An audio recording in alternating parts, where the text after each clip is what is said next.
SER Podcast. ¿Cuáles fueron los daños en la política americana del asalto al Capitolio aquel 6 de enero del 2021? ¿Qué consecuencias sigue teniendo sobre el entramado institucional de una democracia, la americana, que se tambaleaba en los últimos compases del mandato de Donald Trump? Soy Pedro Blanco y estás escuchando Crónica 24/7. Episodio 1. Trump y el rey. No querían irse y solo piensan en volver. Aquel 6 de enero del 2020 todos sentimos vértigo. El mismo vértigo que sentimos un 11 de septiembre. Asistíamos entonces al poder de una turba. Entendíamos el carácter icónico del asalto a un lugar simbólico y nos inquietaba la misma incertidumbre ante las consecuencias que se podían desencadenar. Ha pasado un año.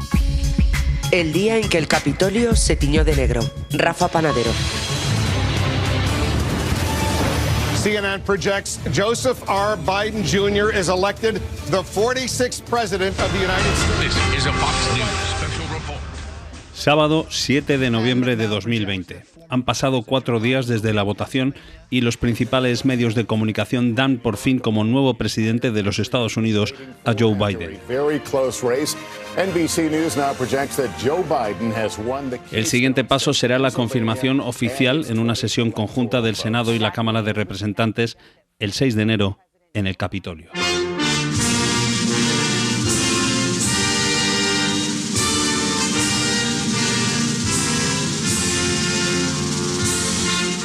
Ese mismo día, a primera hora de la mañana y a escasos metros de allí, el aún presidente Donald Trump convoca una manifestación bajo el lema Parad el robo. We're going to walk down Pennsylvania Avenue. I love Pennsylvania Avenue. And we're going to the Capitol. En un momento de su discurso llama a sus seguidores a bajar por la avenida de Pensilvania, vamos a ir al Capitolio, les dice, para dar el valor y el orgullo que necesitan los republicanos débiles para recuperar nuestro país. God bless America.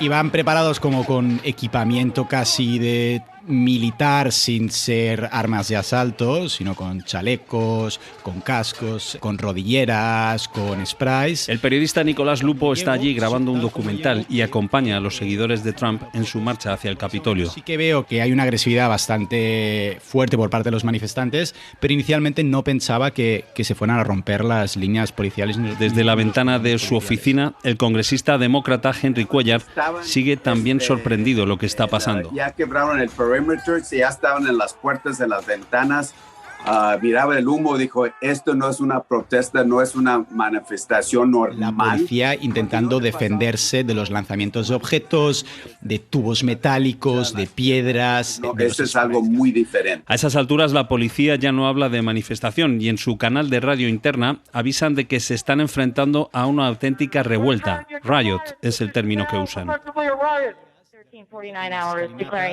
Cada policía que estaba en la primera línea de confrontación, al cabo de unos minutos se iban heridos para atrás y se los llevaban hasta que en un punto, a los 15-20 minutos de yo llegar a esa sección, la policía se retira y la gente empieza a subir las escalinadas y a entrar.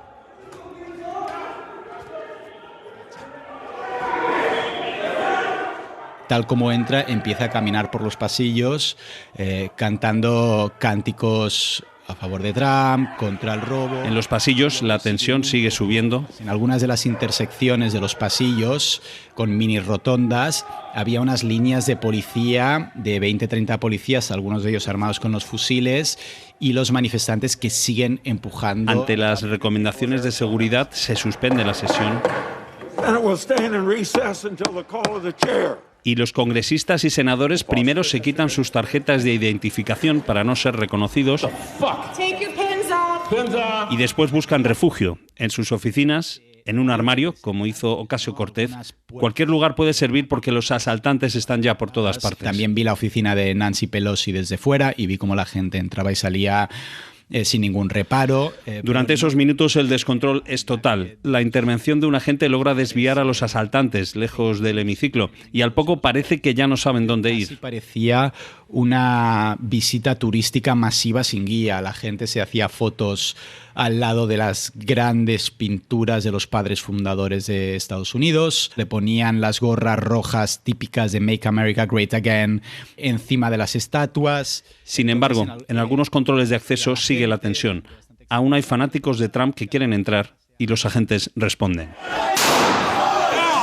Entonces me acerco a esa zona, que hay una pequeña sala en donde hay una mini barricada en el fondo, y ahí es cuando una persona que estaba ahí, uno de los manifestantes, me comenta que una chica la han disparado y que parece que está muerta, y esta fue la... Poco después, con la llegada de refuerzos, la policía retoma el control. Trump, consciente de que las cosas se le han ido de las manos y presionado por varios asesores, pide a los suyos que vuelvan a casa, aunque insisten que todo el mundo sabe que le han robado las elecciones. Y finalmente sus seguidores salen del Capitolio cantando el himno.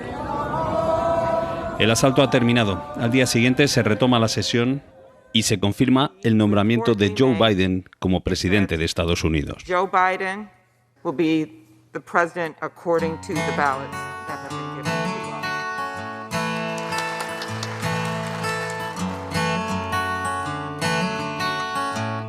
El asalto al Capitolio solo duró 4 horas, pero un año después nadie lo olvida. Para Lawrence Douglas, profesor de leyes en la Universidad de Amherst y autor del libro Se irá, sobre Trump, el recuerdo de aquel día solo es comparable al del 11 de septiembre.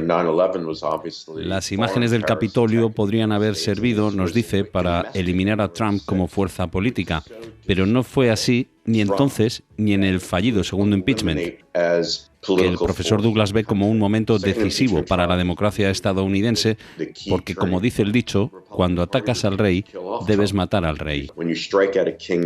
Los republicanos no quisieron, como tampoco están queriendo colaborar ahora con la comisión de investigación que está en marcha en la Cámara de Representantes, algo que sorprende al congresista Cuellar. La gran mayoría de ellos están tomando la posición que no pasó nada, que es algo increíble. En los tribunales sí que se ha avanzado algo y ya se ha condenado a varios de los asaltantes, entre ellos al chamán de QAnon, que con sus cuernos de bisonte se convirtió en una de las imágenes de aquel día y ahora afronta una condena de casi 3 años y medio de cárcel.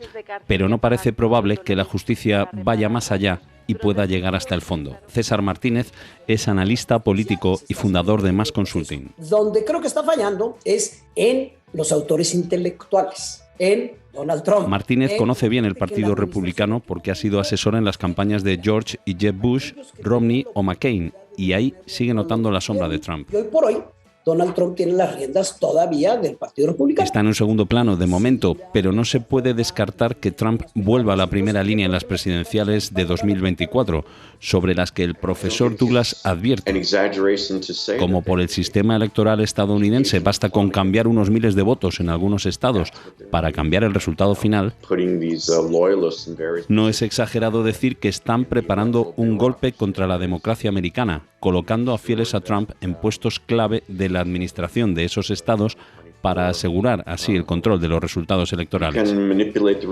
Pueden manipularlos, concluye, sin necesidad de una insurrección como la del Capitolio, algo que tampoco se atreve a descartar porque muchos republicanos aún creen que les robaron las elecciones y algunas encuestas señalan que un 12% de estadounidenses considera que la violencia puede ser necesaria para proteger su visión de América.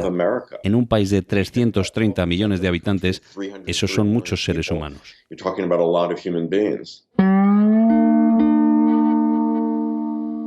Violencia para proteger su visión de América. La misma violencia que se vio hace un año en el asalto al Capitolio, en ese día negro para los que se iban, como el vicepresidente Pence, día negro también para los que llegaban, como el presidente Biden, y día negro para la democracia de los Estados Unidos. Fue un ataque a la democracia, a la tradición. La democracia es como la salud, si no la cuidas, se puede agravar, la puedes perder.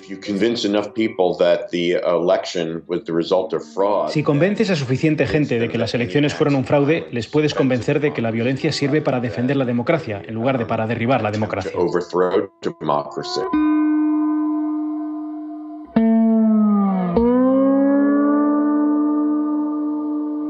Crónica 24/7.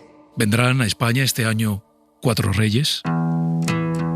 El rey Juan Carlos, refugiado en Abu Dhabi desde el verano 2020, ha protagonizado una de las crisis institucionales más graves de la historia reciente de nuestro país.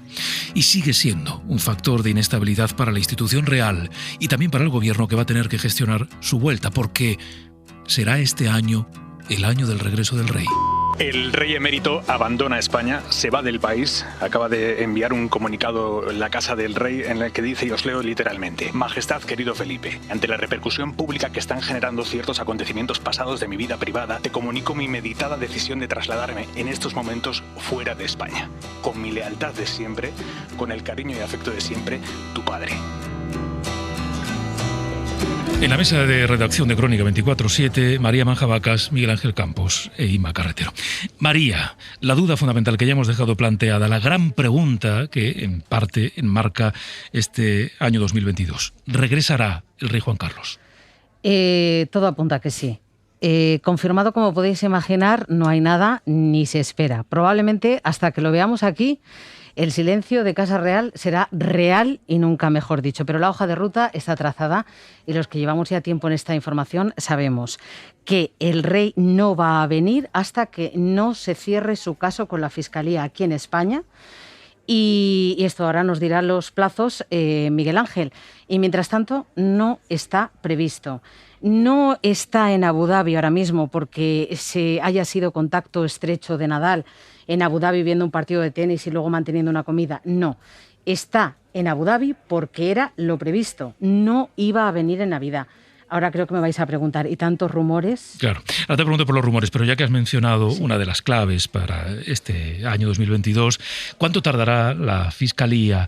¿Cuándo se espera? ¿Cuándo se sospecha que puede ocurrir que la Fiscalía cierre definitivamente las investigaciones? Cuando la ONIF, la Oficina Nacional de Investigación del Fraude, la agencia de élite de la agencia tributaria, elabore su informe sobre los últimos descubrimientos de Suiza respecto a la Fundación Zagazka. Los viajes, esa fundación a nombre de Álvaro de Orleans, que pagó viajes millonarios durante años al rey emérito y a Corina.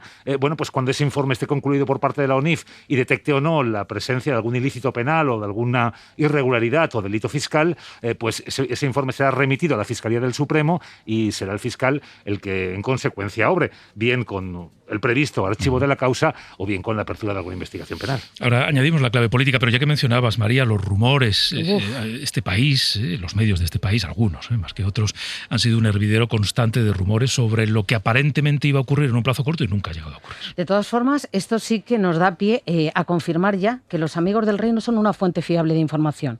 Y yo creo que es importante que lo tengamos todos en cuenta, porque una cosa es lo que él comenta que quiere hacer y otra cosa lo que sea. Zarzuela manda, eso está clarísimo. Y de momento en el guión está que no viene hasta que no termine ese caso de la Fiscalía Española, porque también quiero recordar, Miguel Ángel, cuando preguntamos en Casa Real si cuando cerró la Fiscalía Suiza el tema ellos iban a pronunciar, ellos dijeron, no, aquí en esta ventanilla no es.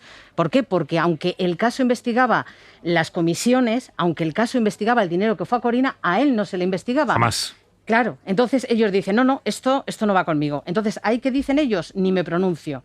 Cuando se pronuncie la Fiscalía, ¿qué hará? Respetará. Respetará de una forma más contundente o menos, pero respetará.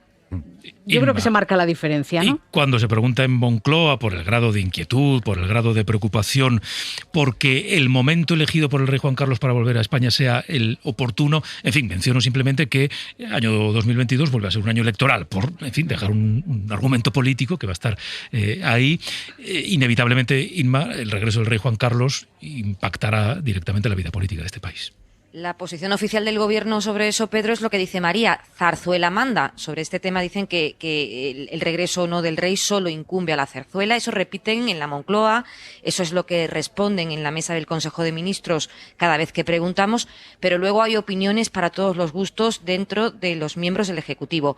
Hay ministros que admiten que una vez que el emérito esté en España tendrá siempre un foco encima y piensan que eso puede perjudicar a la Casa del Rey en la medida en que se va a hacer muy evidente, eso creen, que el exjefe del Estado, que no paga por supuestas irregularidades cometidas, dada su condición de inviolable, y a pesar de que previsiblemente esas irregularidades queden negros sobre blanco, detalladas en el informe que haga la Fiscalía, aunque sea para archivar la causa. Creen que eso puede perjudicar a Felipe VI y que lo mejor sería que su padre fijase su residencia en otro país, en Portugal o en Roma, nos dice un ministro, y hay otras fuentes gubernamentales que entienden que hay que normalizar el regreso y la circulación por España de Juan Carlos cuando la justicia haya hecho su trabajo, que lo demás, dicen, sigue siendo extraño y difícil de explicar.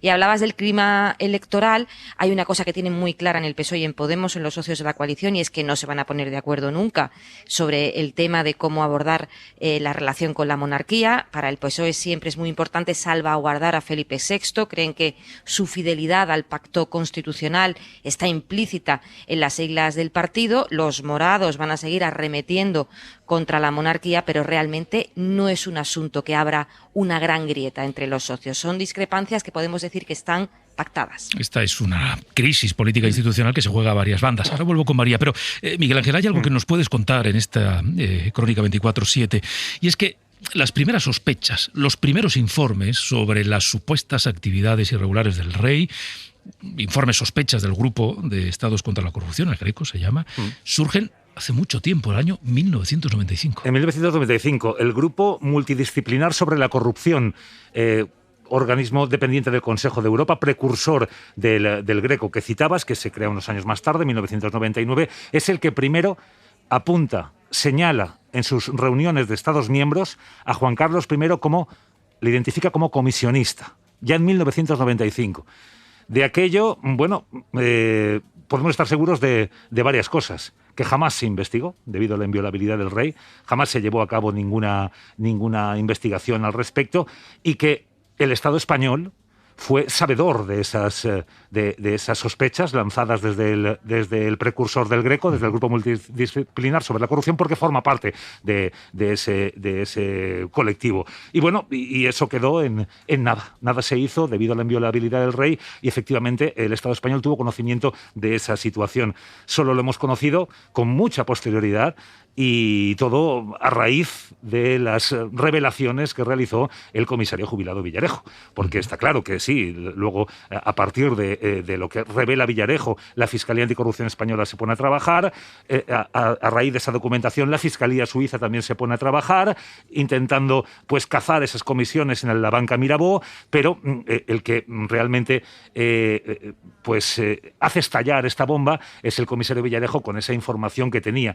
Y todo es por culpa de de unas rencillas personales que surgen entre el entonces director del CNI, Félix Sanz Roldán, y de José Manuel Villarejo. El comisario Villarejo, que en un momento determinado, es cierto que colaboraba con el CNI, él colabora con el CNI en el año 2011 en la resolución del secuestro de 2 cooperantes españoles y una italiana en la localidad argelina de Rabuni.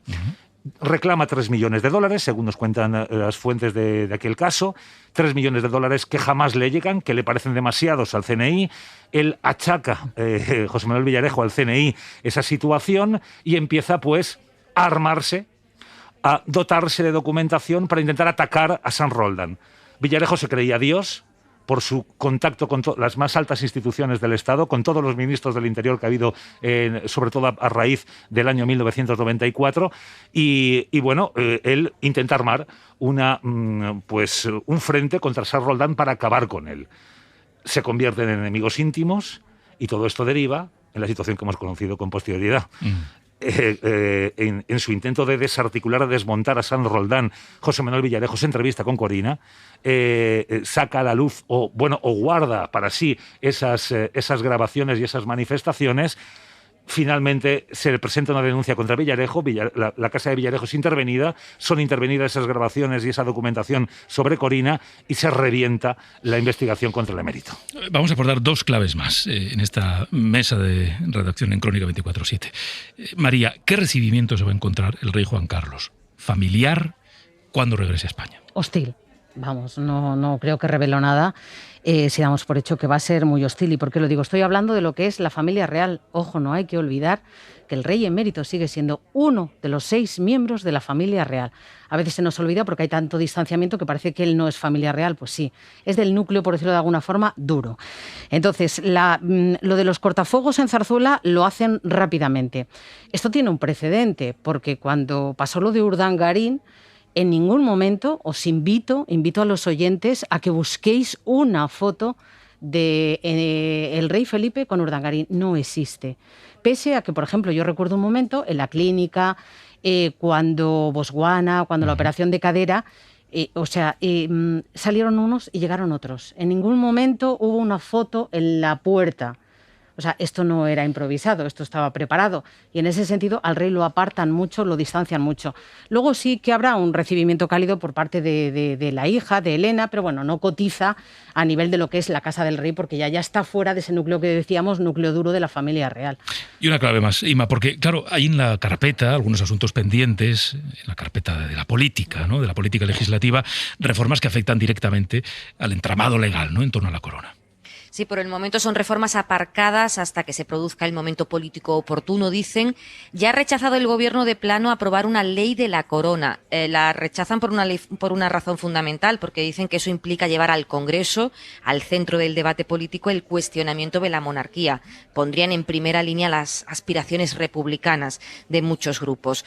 Cuando estaba Carmen Calvo en el Gobierno, su equipo sí que trabajó en la aprobación de una reordenación del funcionamiento de la monarquía vía Real Decreto, para dotarla, decían entonces, de más transparencia, y la exvicepresidenta incluso llegó a hablar de que se podía acotar la inviolabilidad del rey vía reforma de la ley orgánica del Poder Judicial sin tocar la Constitución. Estudiaron esa posibilidad y lo que decían entonces y dicen ahora en el PSOE es que todas las reformas que se hagan y que afecten a la Casa del Rey tienen que producirse de la mano del Partido Popular.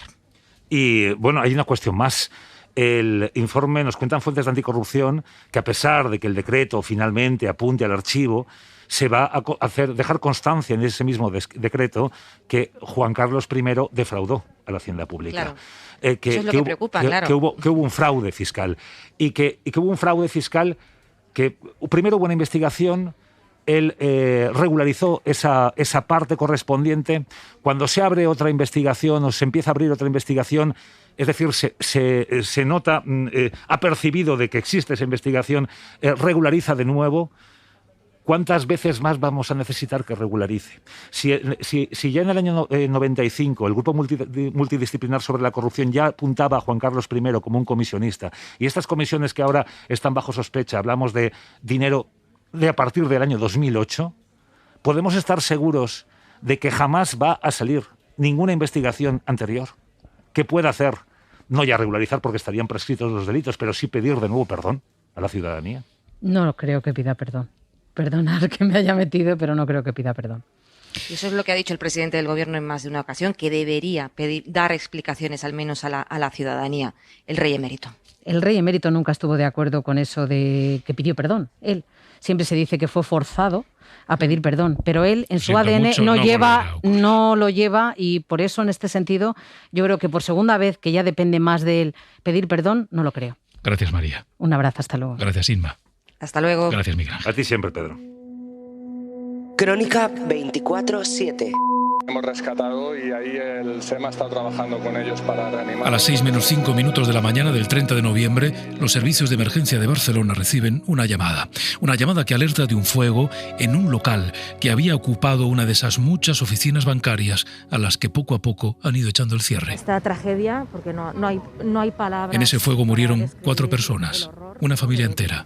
La madre, el padre y sus 2 hijos. 2 niños muy pequeños. Venía un humo negro muy grande. Y bueno, estaban abajo, era un local ocupa, y estaban los ocupas gritando desde el foso. Locales ocupados, viejas naves industriales convertidas en infraviviendas colectivas, enclaves chabolistas. Viajamos a Barcelona y algunos de los municipios de su entorno. Vidas con techo, personas sin hogar. Uriol Soler. En el número 20 de la Plaza Tetuán de Barcelona aún se ven las cicatrices del fuego. La fachada de esta antigua sucursal bancaria está calcinada con manchas negras. Y en el suelo, bajo un árbol, flores de todos los colores que llevan aquí semanas. Algunas están frescas, otras empiezan a marchitarse y otras están totalmente secas. El pequeño altar de homenaje a esta familia que falleció aquí atrae la atención de algunos viandantes, pero la mayoría pasan de largo como si ya formara parte del paisaje. El día del incidente sí que paraba y miraba, pero a día de hoy ya no le hacen caso casi. Cuando lo pusieron y tal, sí que había gente parada, pero ya que llevaba una semana y media o así, ya nadie se para. Me parecen limosnas. Es una limosna. Es como cuando le das €1 a un mendigo que está viviendo en la calle y está durmiendo en un banco. Pues es lo mismo. Tú te sientes bien, te vas a casa tranquila y ya está. Este local abandonado sirvió de refugio para una familia entera y es también un símbolo de su pobreza, una realidad que vemos cada día pero que miramos poco, que está en nuestras narices pero que a menudo pasa desapercibida. Iremos del centro de Barcelona a su periferia para ver cómo es vivir bajo un techo pero sin hogar. Primera parada, Hospitalet de Llobregat.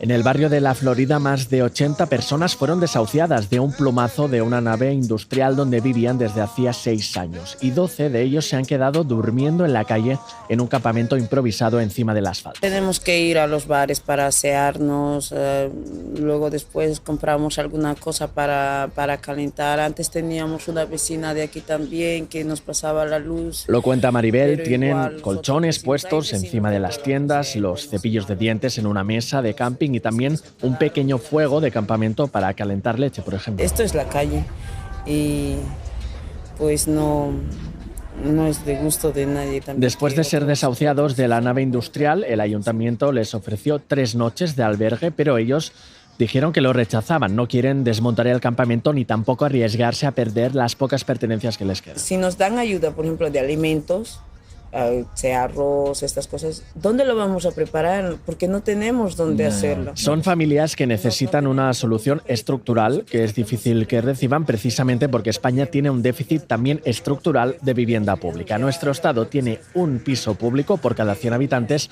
lejos de la media de la Unión Europea, que es de 4 viviendas por cada 100 habitantes y a años luz de Holanda, que tiene 12, o Austria, que tiene 10. ¿Qué vamos a hacer? De aquí no nos podemos marchar también. Quisiéramos irnos, pero ¿dónde nos vamos a ir?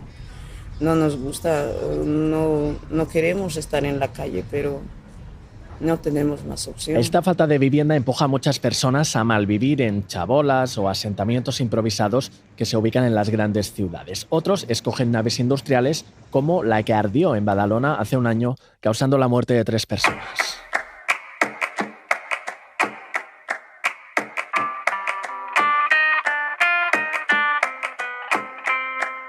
Los que vivían en esta nave se han desplazado a otra, a 300 metros, en el mismo barrio, en el Gorka. Ahí viven ahora más de 50 personas. El paisaje es de paredes de cartón, madera, bidones de plástico, amontonamiento. Nada indica que esta nave no pueda arder como ardió la del incendio en el que fallecieron 3 personas. ¿Qué quiere ese gobierno con nosotros? Salimos rompiendo coches y dormimos en coches. Hacemos más tonterías, ¿no? Más o menos dejarnos aquí escondidos, más o menos hasta el verano o algo, no en el invierno. Hassan se indigna, están amenazados de desahucio, pero quieren quedarse como sea, porque si no, se ven en la calle. Ismael cree que existe una solución y, según él, es fácil y evidente. Hay un montón de pisos vacíos aquí en Badalona, un montón de pisos, muchos pisos vacíos. Y solo quieren dinero, pues ayuda a hacer meta.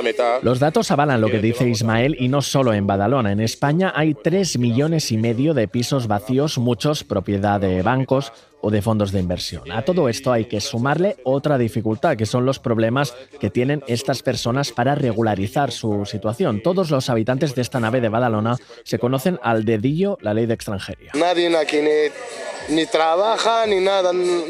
Nadie tiene papeles ni nada, ¿me entiendes? No queremos ni alguien te deja el dinero, ni las ropas, ni las comidas. Trabajo es el mejor. Sin papeles, muchos viven bajo la amenaza de acabar deportados o encerrados en un CIE. Todos coinciden en que este sería el peor desenlace posible. 7 de cada 10 personas sin hogar atendidas por las instituciones son inmigrantes.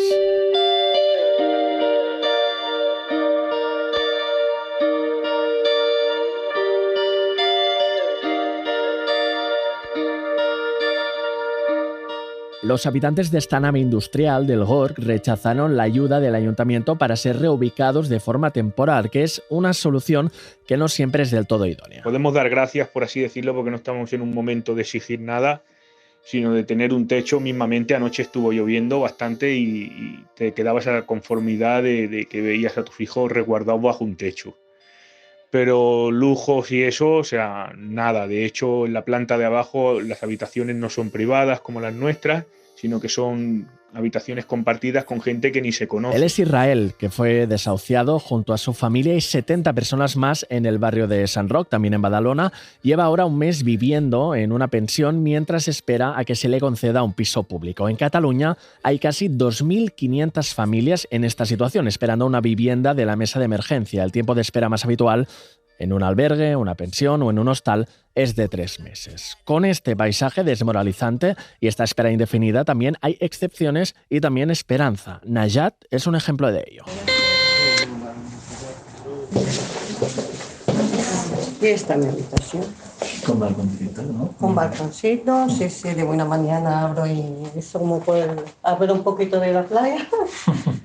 Sí, se ve la playa por ahí y todo. Najat huyó de Marruecos escapando de la violencia de su marido. Estoy sin diente, aquí con el vaso, aquí con la botella de mermelada, y con una edad que no puedo ni físico ni psíquico, no puedo más aguantar, más golpes. Después vino a Barcelona y empezó un calvario. Primero se derrumbó en el Raval el suelo del piso de sus padres y su madre quedó herida. Y luego cambió de vivienda y acabó desahuciada porque no podía pagar un aumento de alquiler que le impusieron. Tiene ahora un piso propio en Badalona gracias a un proyecto del área metropolitana de Barcelona que ha dado alojamiento por un mínimo de 3 años a mujeres monomarentales. Para despertarme de lo que la llamada, aún estoy en el shock.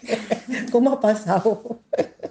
Sí, porque he hecho la tabla de emergencia, lo de protección oficial, nada. Durante todos estos años, ¿has tenido tiempo libre para ti, para hacer algo que te apetezca? Nunca. ¿Y crees que ahora tener como la tranquilidad mental de que al menos estos 3 años el tema piso está arreglado? Hago de todo, me gusta todo. Y más que nada subir a alguna montaña andando. Sí, me gustaría, sí. ¿Dónde está la suerte, la mía, poquita? Alguien se lo da y después se lo quita.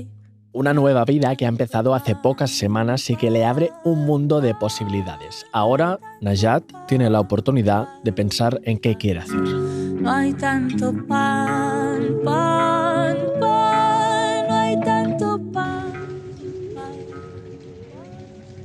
Y anochece en la Plaza Tetuán de Barcelona. Una mujer ha encendido algunas de las velas que hay delante del local, que iluminan dibujos que niños y niñas han dejado bajo el árbol, bajo ese altar para recordar a la familia fallecida en el incendio. Uno de ellos es una flor que tiene en cada pétalo una palabra.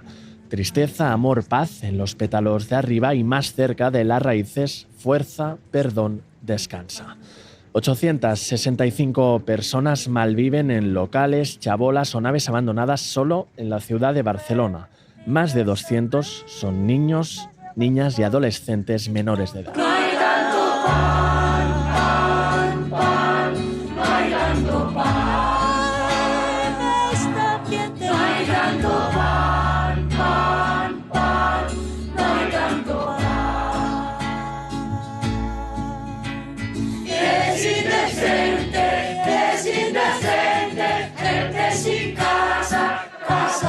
Esto que has escuchado es Crónica 24/7. El rey emérito abandona España. El rey emérito nunca estuvo de acuerdo con eso de que pidió perdón. Un programa de reporterismo y periodismo pausado y atento a la realidad. Un podcast dedicado a las historias y a la gente con historia. Lo cuenta Maribel. Esto es la calle, no es de gusto de nadie. Pero me dedico a la limpieza, no me dedico en este caso al metal. Una revista semanal que suena a la vida y a la actualidad con la forma de contarla de los periodistas de la SER en España y en el resto del mundo. Sábado 7 de noviembre. Iremos del centro de Barcelona. Estos son reformas aparcadas. Aunque el caso investigaba el dinero que fue a Corina, a él no se le investigaba. Jamás. Te espero en el próximo episodio de Crónica 24/7. Crónica 24/7 es una producción de SER Podcast. Dirección Pedro Blanco. Reportajes Uriol Solé y Rafa Panadero. Mesa de redacción: María Manjabacas, Miguel Ángel Campos e Inma Carretero. Realización y diseño sonoro, Roberto García. Sigue y suscríbete a Crónica 24/7. Disponible los sábados a las 10 de la mañana en Ser Podcast y en las principales plataformas. Cadena Ser. La radio.